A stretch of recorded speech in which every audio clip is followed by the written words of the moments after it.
এবং সবচেয়ে ভয়ঙ্কর ব্যাপার হচ্ছে আপনি যখন কারোর উপর জুলুম করেন, ওই মাজলুম আর আল্লাহর মাঝখানে কোনো ফারাক থাকে না। আল্লাহ ওই ফারাকের পর্দা উঠায় নেয়। খবরদার, মজলুমের কান্না কখনো বৃথা যায় না।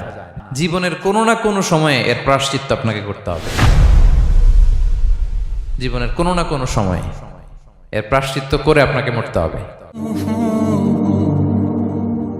বিষ্ণু ইসলাম আরো ভয়ঙ্কর কথা বলেছেন। তিনি বলেছেন, মান যালামা কিদা শিবরিন মিনাল আরদি তুবিকাহু মিন সাবঈ আরাদিন। কেউ যদি জুলুম করে তার ভাইয়ের 1 বিঘত পরিমাণ জমিন খায়।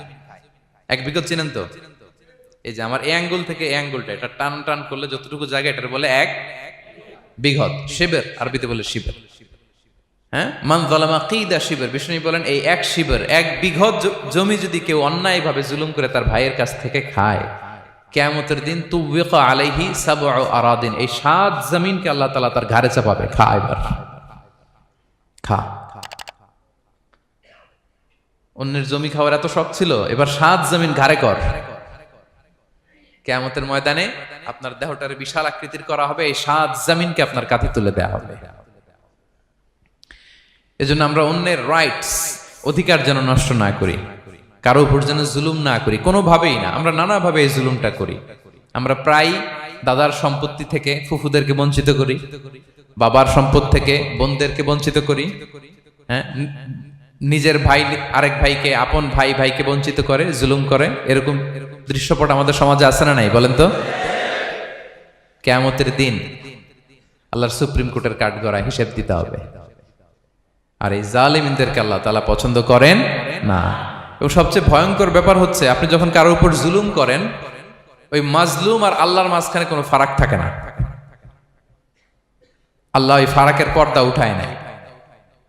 বিষ্ণু বলেন, ইত্তাকি দাওয়াতাল মাজলুম, তোমরা মজলুমের বদদোয়াকে ভয় করো, খবরদার। কারণ ফাইন্না লাইসা বাইনাহা ওয়া বাইনাল্লাহি হিজাব, তার আর আল্লাহর মাঝে কোনো পর্দা থাকে না।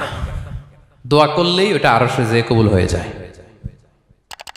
আল্লাহ তাআলার চারিপাশে অনেক পর্দা আছে। কেউ কেউ বলে 70,000 নূরের পর্দা। 70,000টা সহিহ হাদিস দ্বারা সাব্যস্ত না, কিন্তু অসংখ্য অগণিত পর্দা, এবং পর্দাও এটা নূরের পর্দা।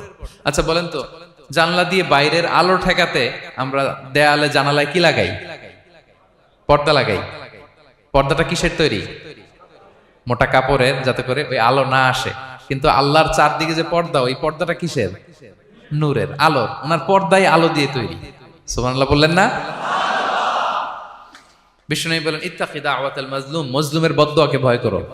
ফাইন্না লাইসা বাইনাহা ওয়া বাইনাল্লাহি হিজাব, কেউ যখন মজলুম হয়ে কেঁদে বদদোয়া করে, তার আর আল্লাহর মাঝে ওই পর্দা থাকে না। বদদোয়া করছে, ডাইরেক্ট কবুল। খবরদার আমার পেনাঙ্গের ভাইয়েরা, আমরা যেন জালিম না হই।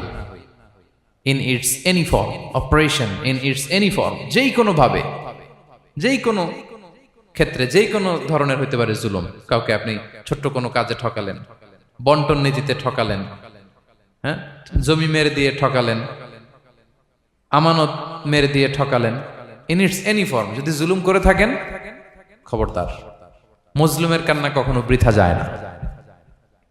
মজলুমের কান্না কখনো বৃথা যায় না। জীবনের কোনো না কোনো সময়ে এর প্রায়শ্চিত্ত আপনাকে করতে হবে। জীবনের কোনো না কোনো সময়ে এর প্রায়শ্চিত্ত করে আপনাকে মরতে হবে। তাহলে কোন বিশ্বাসী কি জালিম হতে পারে?